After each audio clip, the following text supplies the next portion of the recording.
आज हम लोग फिर से डेली करंट अफेयर की सीरीज पढ़ने जा रहे हैं, जहां पर हम टॉप 10 प्रश्न पढ़ेंगे और उसकी विस्तृत व्याख्या भी पढ़ेंगे, क्योंकि प्रश्न से ज़्यादा आंसर के साथ साथ उसकी व्याख्या महत्वपूर्ण है। परीक्षा में करंट के सवाल हुबहू आए या ना आए, लेकिन इसकी जो व्याख्या होती है यहाँ से आपकी परीक्षा में जरूर से सवाल आते हैं। तो बिना देरी के हम लोग कॉपी कलम लेकर इस वीडियो के अंत तक बने रहेंगे, क्योंकि अब की बार हर हाल में एक सीट हमारा ये करंट की सीरीज में आज हम लोग 26 सितंबर 2022 की सीरीज पढ़ने जा रहे हैं। आज से हम लोग इस सेशन की शुरुआत करते हैं। आप सभी को नवरात्रि की ढेर सारी शुभकामनाएं। भगवान करे, माता रानी करें कि आप सभी को जीवन में ढेर सारी खुशियां और आप जल्द से जल्द सरकारी नौकरी पाएं। जी हाँ, हम बढ़ते हैं आज के पहले सवाल की तरफ, जो आपके डिस्प्ले पर आपको दिखाई दे रहा होगा। पहला सवाल है कि भारत ने रक्षा उद्योग के बीच सहयोग बढ़ाने के लिए किस देश के साथ एक समझौता पर ज्ञापन पर हस्ताक्षर किया? मिस्र, यूक्रेन, इजराइल, उत्तरी कोरिया। तो जितने भी साथी इस वीडियो को यहाँ पर देख रहे हैं, वे सभी साथी कमेंट बॉक्स में जाकर कमेंट करके जवाब जरूर देंगे। जी हाँ, इस प्रश्न का जो सही विकल्प होगा वो है आपका मिस्र। इस प्रश्न का सही जवाब है भारत के रक्षा उद्योग के बीच सहयोग बढ़ाने के लिए मिस्र के साथ समझौता पर ज्ञापन हस्ताक्षर किए हैं। हम बढ़ते हैं आज के एक इसकी व्याख्या की तरफ, क्योंकि प्रश्न के साथ साथ उसकी व्याख्या बहुत ही जरूरी होती है। यहाँ से परीक्षाओं में सवाल आते हैं, जैसे भारत और मिस्र ने रक्षा संबंधों को मजबूत करने के लिए एक समझौता ज्ञापन पर हस्ताक्षर किए। समझौता ज्ञापन पर रक्षा मंत्री राजनाथ सिंह और उनके समकक्ष जनरल मोहम्मद जकी ने हस्ताक्षर किए। भारत और मिस्र संयुक्त अभ्यास के संचालन और प्रशिक्षण के लिए कर्मियों के आदान प्रदान को बढ़ाने पर सहमत हुए। राजनाथ सिंह ने अपने मिस्र के समकक्ष को भारत अफ्रीका रक्षा वार्ता और हिंद महासागर के क्षेत्र रक्षा मंत्रियों के सम्मेलन में आमंत्रित भी किया। हम बढ़ते हैं आज के दूसरे सवाल की तरफ, जो आपके सामने आपके डिस्प्ले पर दिख रहा है। जी हाँ, कह रहा है कि हाल ही में किसने केंद्रीय चमड़ा अनुसंधान संस्थान चेन्नई में scale certification assessment for leather employees app launch किया? तो जितने भी लोग इस वीडियो को यहाँ पर देख रहे हैं, फटाफट अंदाज में जवाब देंगे। अमित शाह, धर्मेंद्र प्रधान, नितिन गडकरी, नरेंद्र मोदी। सभी साथी जवाब देंगे, जितने भी लोग इस वीडियो को यहाँ पर देख पा रहे हैं। जी हाँ, इस प्रश्न का जो सबसे सही उत्तर होगा वो है धर्मेंद्र प्रधान। अगर आपने भी इस प्रश्न का उत्तर बी बताए हैं तो आप सभी के जवाब पूरी तरह से सही हैं। हम बढ़ते हैं इसकी व्याख्या की तरफ, क्योंकि प्रश्न के साथ साथ व्याख्या भी जरूरी है। केंद्रीय मंत्री धर्मेंद्र प्रधान ने केंद्रीय चमड़ा अनुसंधान संस्थान चेन्नई में skill certification assessment for leather employees app launch किया है। App leather skill sector council द्वारा विकसित चमड़ा उद्योग के कौशल, विद्या, मूल्यांकन और रोजगार की जरूरतों के लिए वन स्टॉप समाधान है। आगे बढ़ते हैं, आज का जो तीसरा सवाल है आपके डिस्प्ले पर दिख रहा है। हाल ही में एशियाई विकास आउटलुक अपडेट के अनुसार भारत की अर्थव्यवस्था के लिए 2022-23 के विकास का अनुमान कितना है? 6%, 6.5%, 7%, 8%। तो जितने भी साथी इस वीडियो को देख रहे हैं, फटाफट कमेंट सेक्शन में जाएंगे, कमेंट करके बताएंगे। जी हाँ, इस प्रश्न का सही उत्तर क्या होगा? सी, 7% इसका सही जवाब। मैंने आइए इसकी व्याख्या देखते हैं। आप लोग वीडियो को फटाफट शेयर कर दे। प्रतिदिन सुबह 6 बजे ई लर्निंग विद दुर्गेश के यूट्यूब चैनल पर मेरे द्वारा निःशुल्क आप सभी के लिए देश हित में राष्ट्र हित में सीरीज आ जाएगी। एशियाई विकास बैंक एडीबी ने हाल में अपने एशियाई विकास आउटलुक के लिए एक पूरक जानकारी किया है। इस रिपोर्ट के अनुसार भारत की अर्थव्यवस्था 2022-23 के विकास अनुमान को अप्रैल में अनुमानित 7.5 से घटाकर 7 कर दिया है। आगे बढ़ते हैं, अगला है आपके सामने प्रश्न। जी हाँ, इसकी पीडीएफ आपको टेलीग्राम पर मिल जाएगी। टेलीग्राम पर आपको सर्च करना है दुर्गेश सर बिना स्पेस के, ई लर्निंग विद दुर्गेश आएगा, वहाँ पे आप लोग ज्वाइन कर लीजिएगा। साथ ही साथ यह पीडीएफ आपके फेसबुक, यूट्यूब पर भी उपलब्ध है। ई लर्निंग विद दुर्गेश के ऐप पर जाएंगे तो क्रमवार आपको डे बाई डे डेली का डेली आपको मिल जाएगा। भारत में लॉन्च से पहले चरण में किस राज्य को 5वीं पीढ़ी की दूरसंचार सेवा मिलेगी? उड़ीसा, झारखंड, मध्य प्रदेश। तो सभी साथी फटाफट अंदाज में जवाब देंगे। जी हाँ, यहाँ पर अगर हम इस प्रश्न की बात करें तो यहाँ पर उड़ीसा 2 बार हो गया है। तो अगर हम कहें तो यहाँ पे ए भी सही है और सी भी सही है, अर्थात यहाँ पर ए और सी दोनों सही है।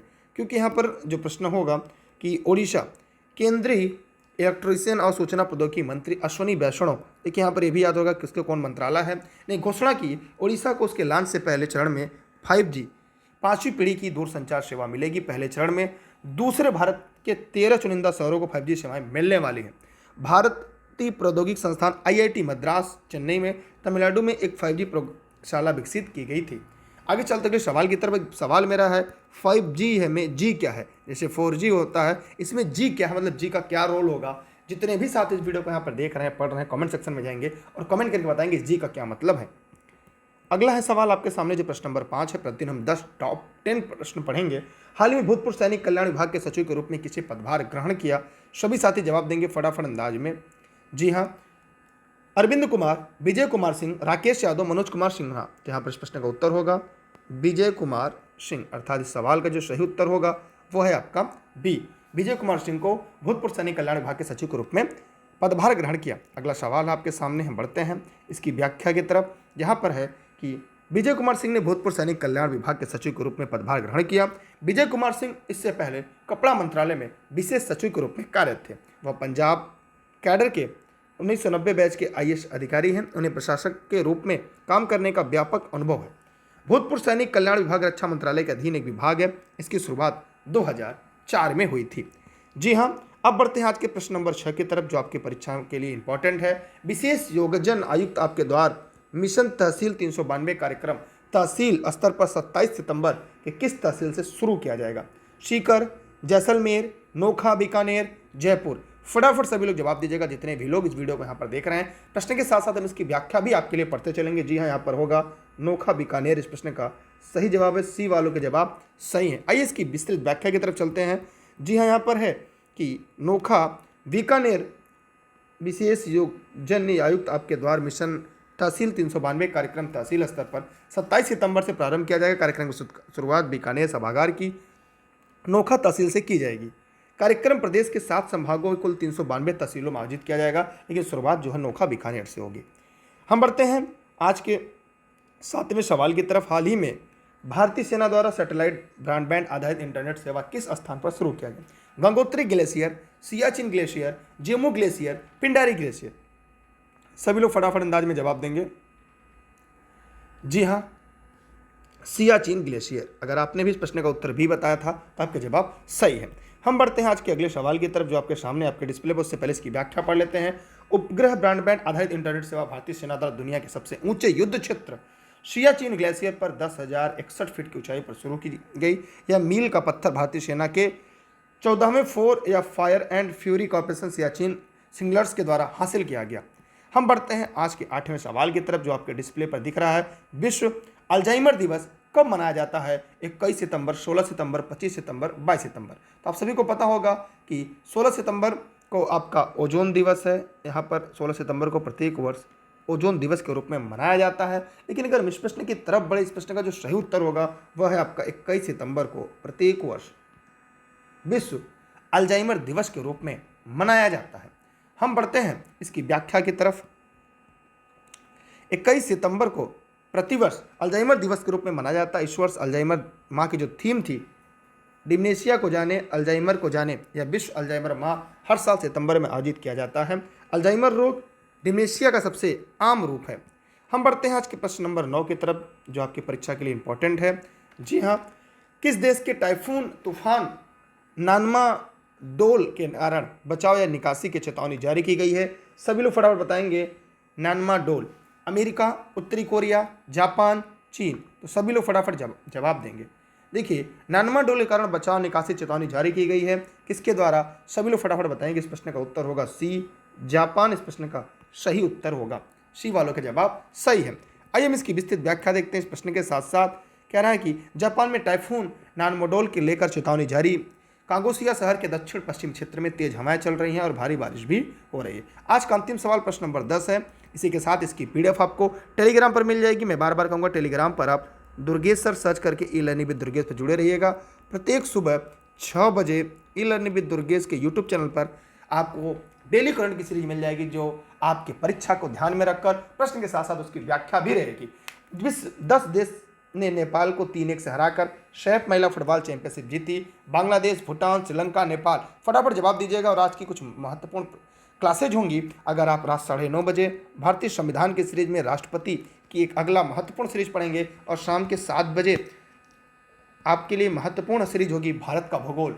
जी हाँ, जो परीक्षा के दृष्टिकोण से आपके खंड शिक्षा अधिकारी RO सुपरटेट KVS के लिए महत्वपूर्ण है। और प्रतिदिन सुबह 9:30 पर ई लर्निंग विद दुर्गेश के एक और चैनल है Durgesh TET CTET with Durgesh sir, उस पर आप लोग को सुपर टेट की सीरीज लाइव आपको मिलेगी। तो यहाँ पर आप लोग बताइए किस देश ने नेपाल को 3-1 से हराकर महिला फुटबॉल चैंपियनशिप जीती। तो यहाँ पर इस प्रश्न का उत्तर होगा बांग्लादेश, अर्थात इस सवाल का जो सही उत्तर होगा ए।